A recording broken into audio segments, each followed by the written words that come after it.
Thank you for visiting Lichtsinn RV here in Forest City, Iowa, the home of Winnebago Industries. I'm Ron Lichtsinn, and I want to thank you for visiting our dealership here in Forest City, Iowa. Here are some great points from the Lichtsinn RV team as to points unrelated to price why you should experience the best here at Lichtsinn RV.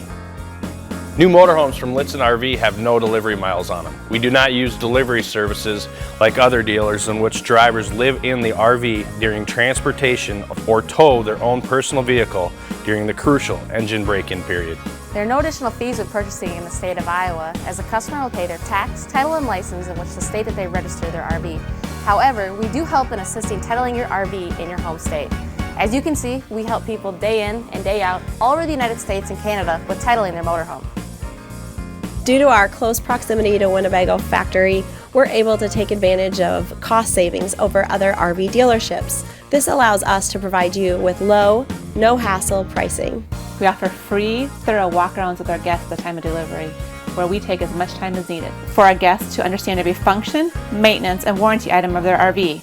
Many dealers charge a significant sum to provide this service. Here at Lichtsinn RV, we provide our guests the opportunity to stay on our lot while enjoying free access to Wi-Fi, filtered fresh water, and electrical hookups, whether they're here to take delivery of their new RV or just passing through for service.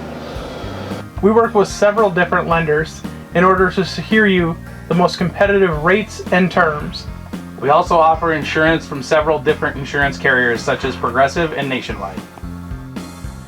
Purchase and service your RV and experience the best at Lichtsinn RV, the nation's closest dealer to Winnebago Industries, based right here in Forest City, Iowa.